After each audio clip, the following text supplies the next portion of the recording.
오늘 누가복음 18장 35절부터 43절까지는 예수님이 이제 예루살렘에서 십자가 그 역사를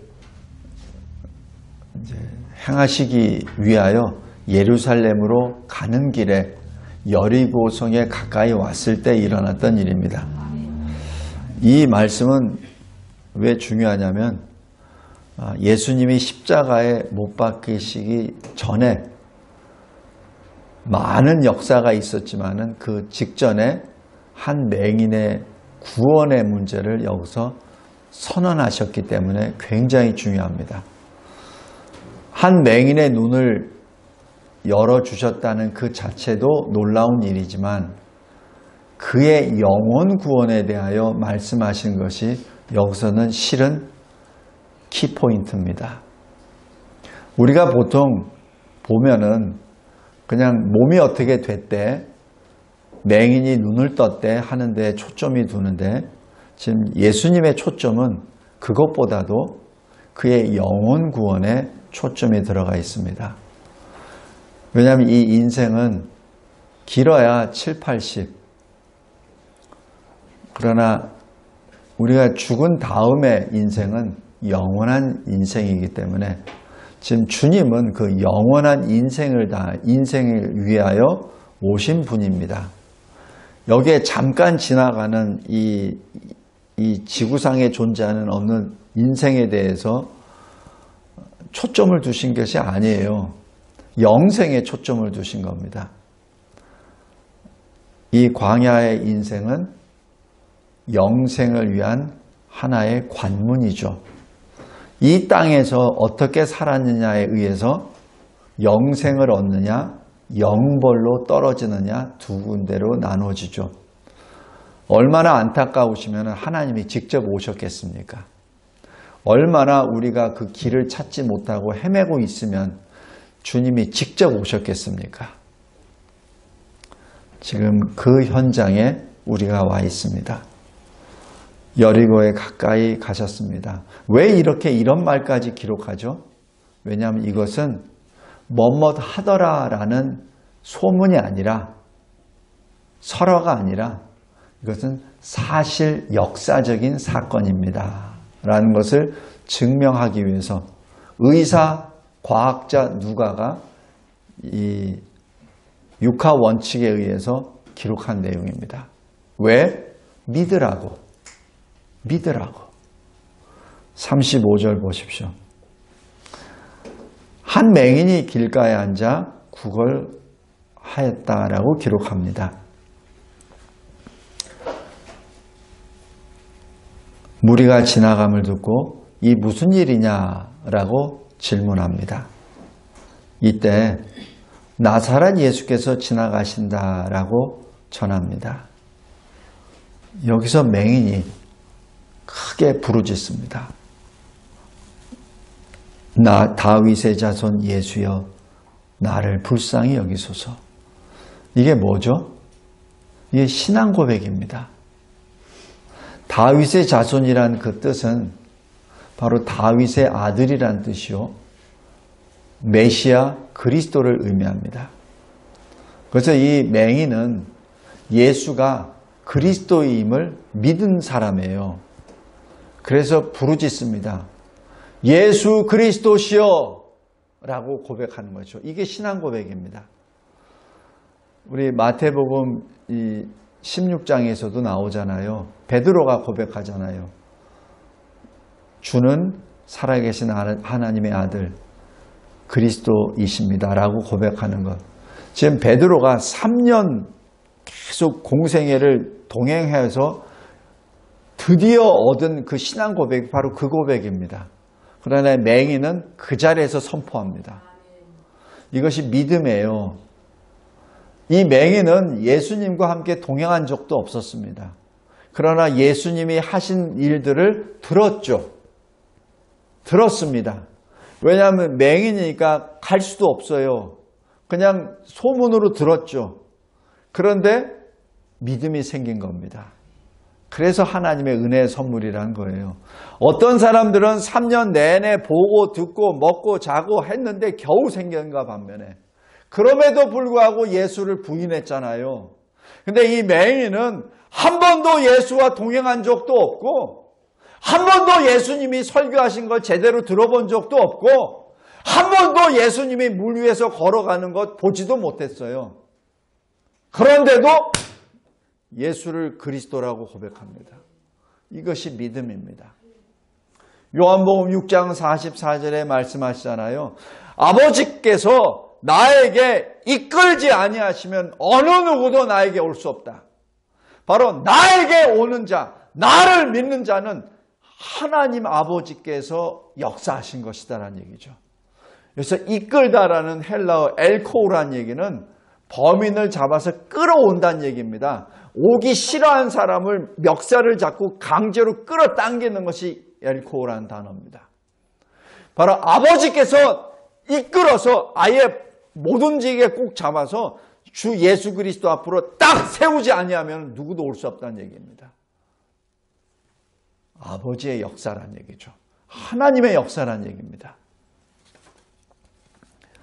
여기 맹인이 고백하는 것, 다윗의 자손 예수여 라고 하는 것이 예수 그리스도시여 라고 고백하는, 하나님의 아들이시여 라고 고백하는 그 신앙 고백입니다.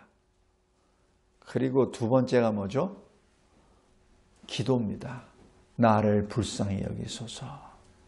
나를 불쌍히 여기소서가 뭡니까?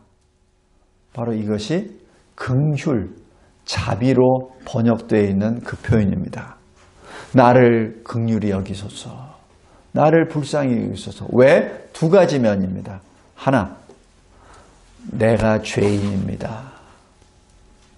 내가 주님 앞에 죄인입니다. 나를 구원하소서. 지금 그 얘기입니다. 나를 불쌍히 여기소서라는 게 바로 그 두 가지 의미가 있어요. 나를 용서하여 주옵소서. 내 죄를 용서하여 주옵소서. 나를 구원하여 주옵소서. 그 단어가 다 들어가 있습니다. 그래서 여기 이 맹인이 부르짖는 것, 다윗의 자손 예수여 나를 불쌍히 여기소서 하는 그 말씀이, 그 고백이 실은 예수님이 제자들에게 듣고자 하시는 바로 그 기도 내용입니다. 그 기도문이에요. 우리가 기도할 때 어떻게 기도해야 될지 모르죠? 요 한마디가 기도문의 전체입니다. 기도문의 전체입니다. 성도 여러분, 이것을 사람들은 잘 몰라요. 시끄럽다고만 해요. 왜냐하면 부정한 맹인이 어디 감히 예수의 이름을 들먹여? 왜 시끄럽게, 예수님이 지금 예루살렘으로 가시는 길인데 왜 방해해? 이렇게 얘기하죠. 그래서 잠잠하게 조용히 하라라고 막 꾸짖습니다. 성도 여러분, 주님이 듣고 싶어 하시는 그 간구는 솔직한 기도 내용입니다. 행사가 아니에요. 하나님이 예배를 받으시는 것도 예배를 행사로 생각하는 사람을 그 예배는 안 받으십니다. 행사로 예배를 드리는 사람은 안 받으세요. 요한복음 4장에도 나오시잖아요. 영과 진리로 예배 드리는 자를 아버지가 찾고 계신다고. 그게 뭐예요? 예배를 행사로 생각하는 사람들이 되게 많거든. 예배를 하나님께 드리고 하나님께 성령으로, 하나님께 말씀으로 나아가오는 것이 아니라 행사로, 누구에게 보이기 위해서, 다른 사람들이 가니까, 사람들이 주일날 예배하러 가니까 따라서 갑니다. 그건 예배가 아니죠. 행사하러 가는 거죠. 그렇죠? 그건 예배가 아닙니다. 지금 여기 맹인은 진정으로 하나님께 통회 기도하는 거예요. 통회 기도하는 겁니다.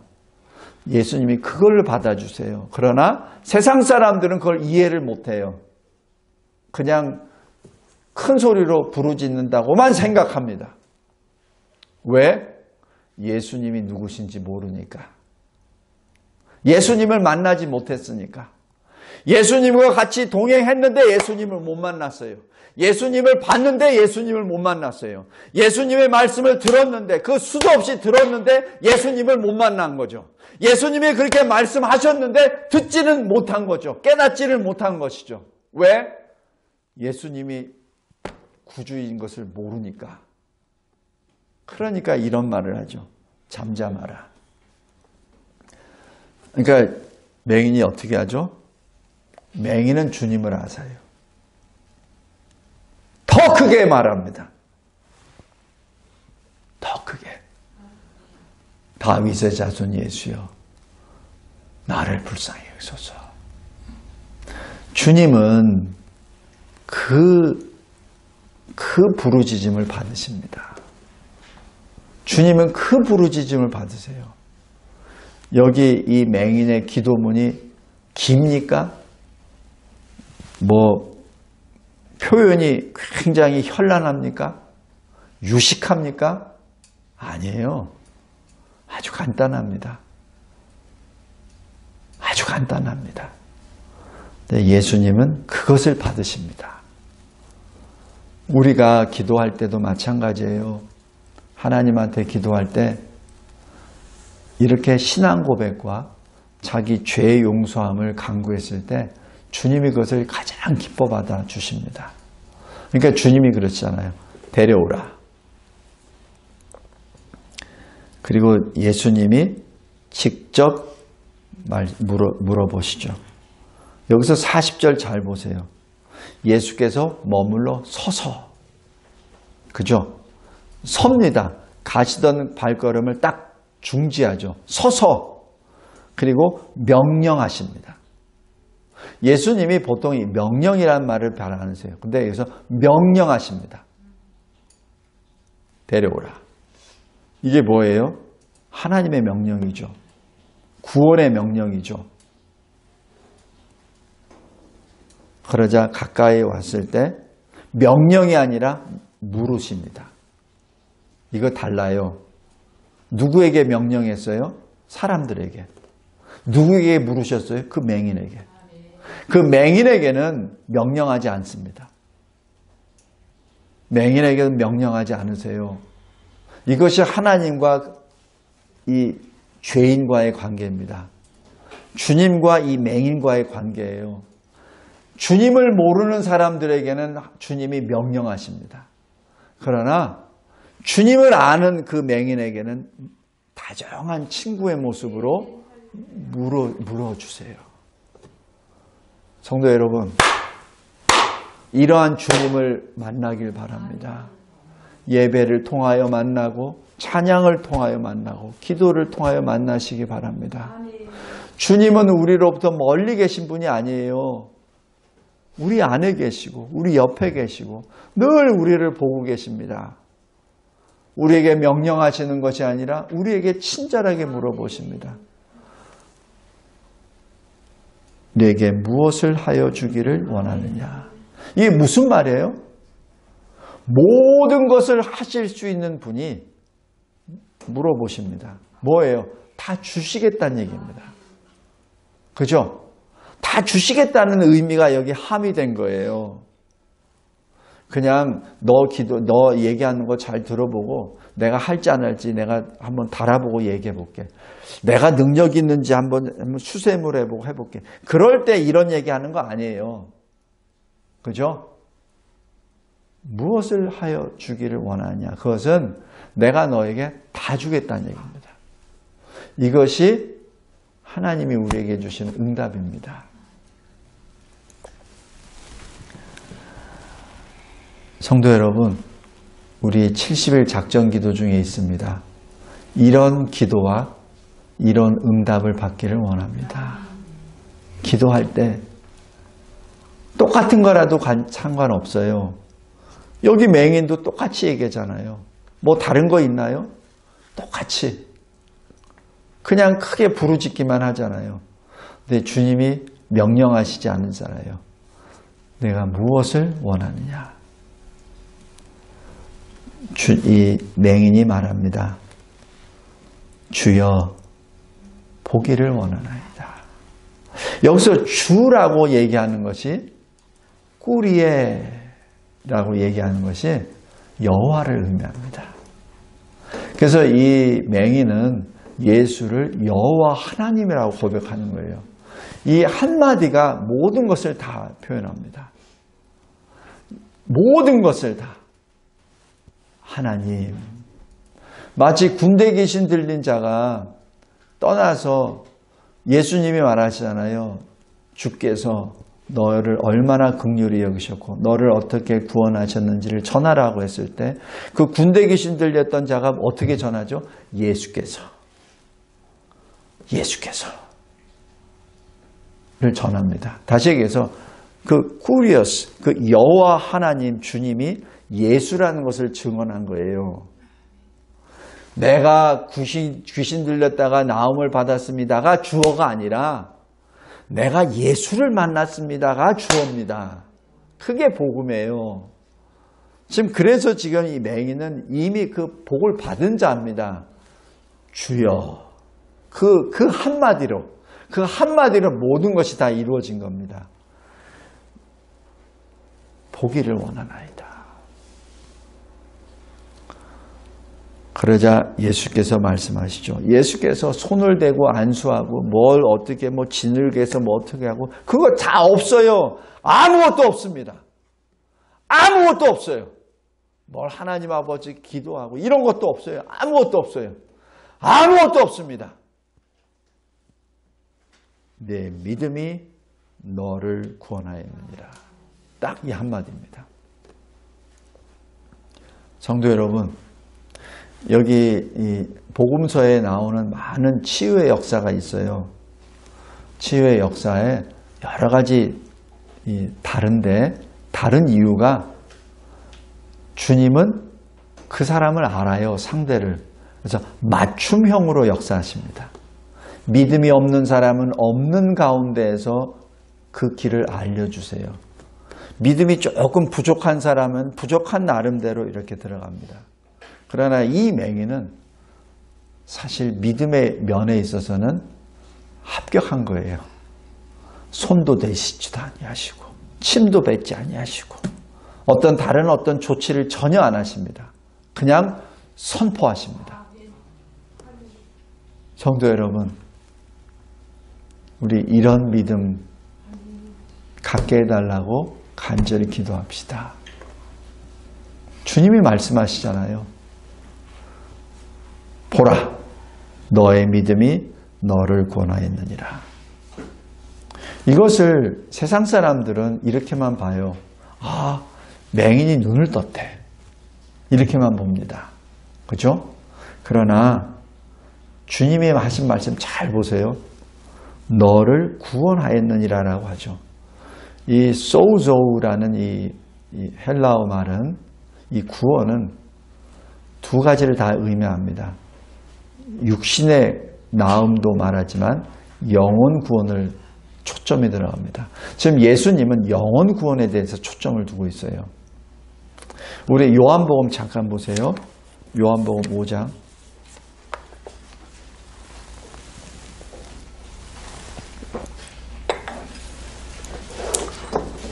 자, 우리 기도회 때 잠깐 본 말씀인데 5장의 1절에 보면은 이 38년 된 병자가 있었죠. 예수 안 믿는 사람입니다. 그러나 예수님이 고쳐주세요. 이 사람의 반응은 6절에 보세요.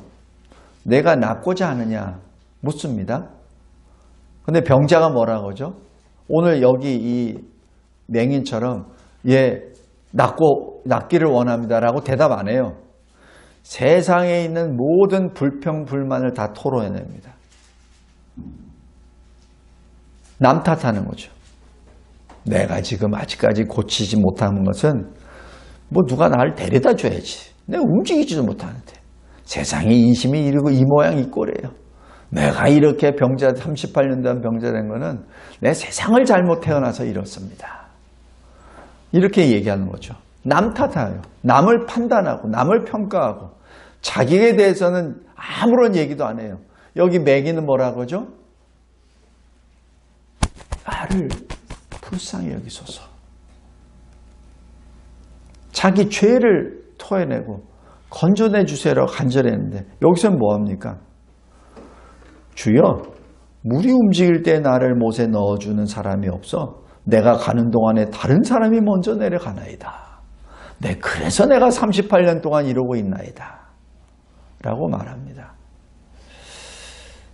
똑같은 주여라고 불렀지만 전혀 내용이 다릅니다.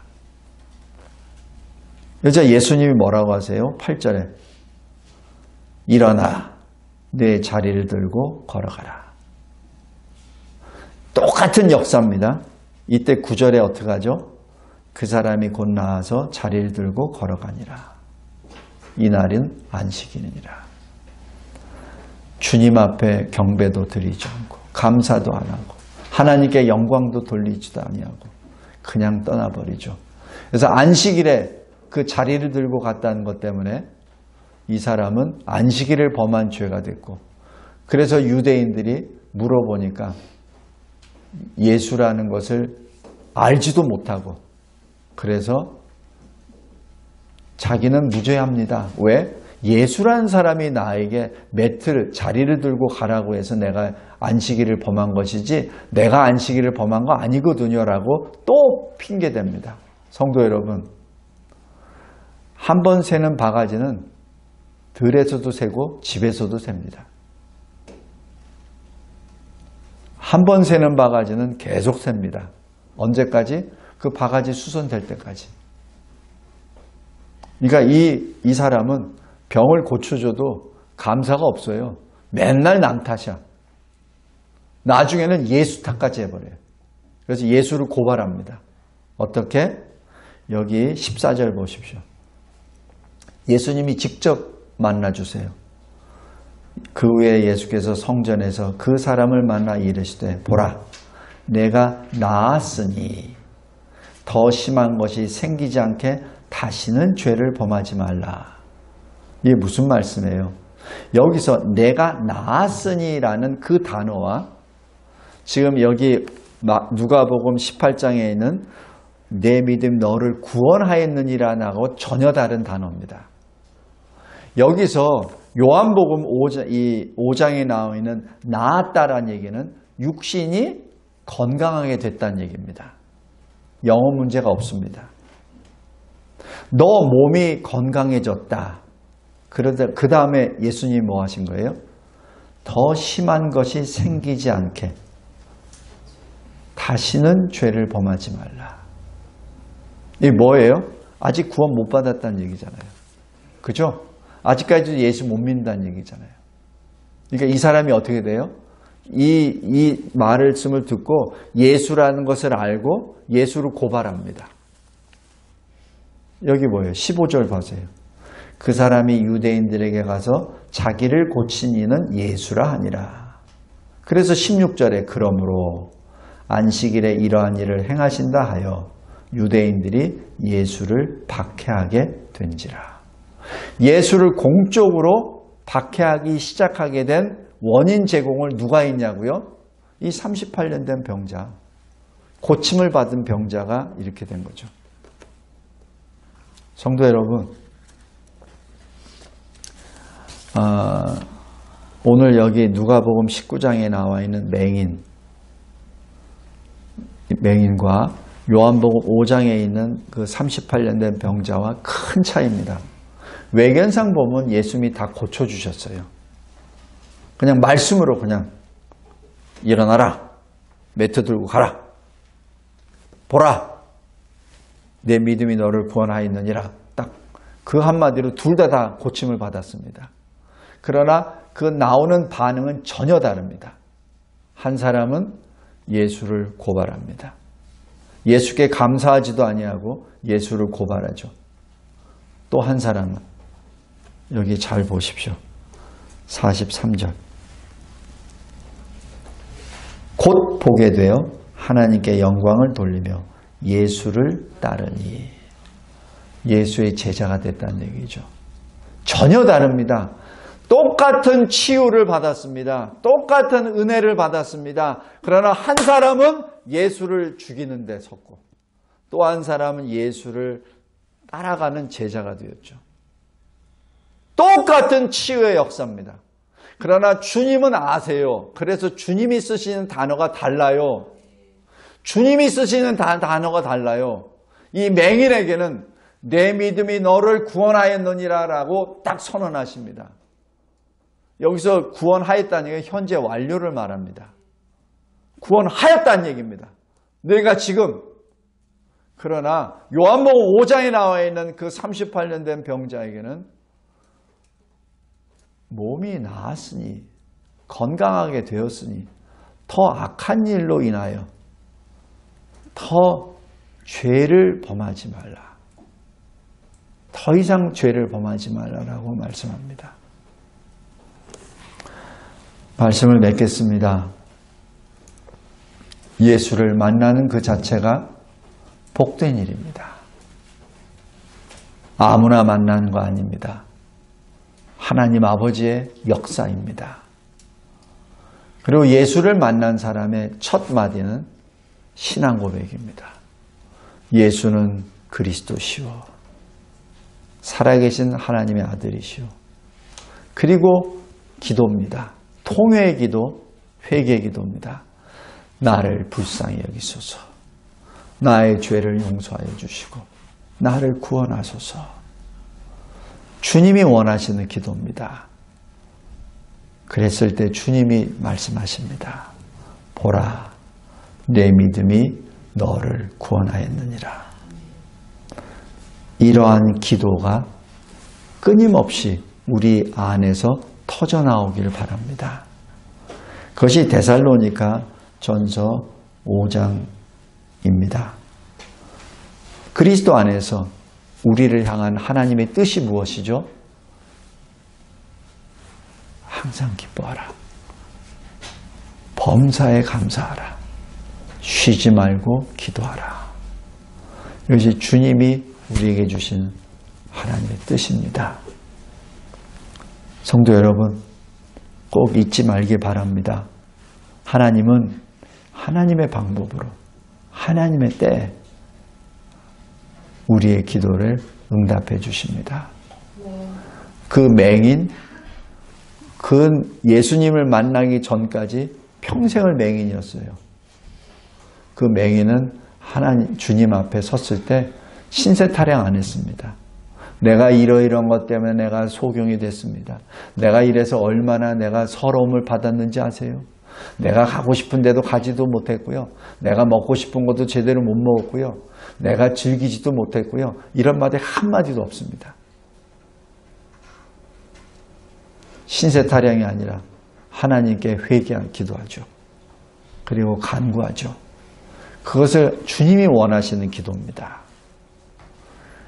하나님은 그때까지 보고 계신 것이죠. 그래서 주님이 그때 가신 것이죠. 그때 가신 것입니다.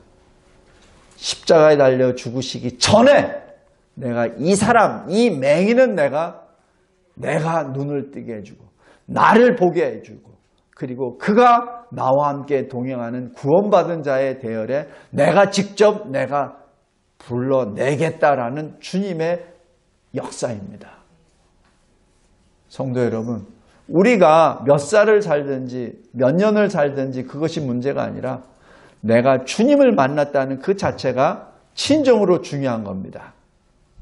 주님을 만나고 주님 앞에 엎드려 회개하고 기도하고 그리고 주님이 주시는 구원의 은혜 감사 찬송하고 주님을 따라가는 우리 모두가 되시기를 주 예수 그리스도의 이름으로 기도합니다.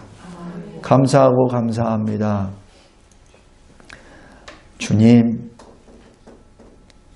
우리는 영적 맹인이었음을 고백하고 주님을 만난 후로 주님을 배웁나이다. 감사합니다. 이제는 주 안에서 늘 주님을 기뻐하고 그리고 주님이 주시는 이 영생의 열매를 늘 찬송으로 보답하고 그리고 증거하는 이 세상에 빛된 주의 사람으로 살게 하여 주옵소서. 예수 그리스도의 이름으로 기도드리옵나이다. 아멘.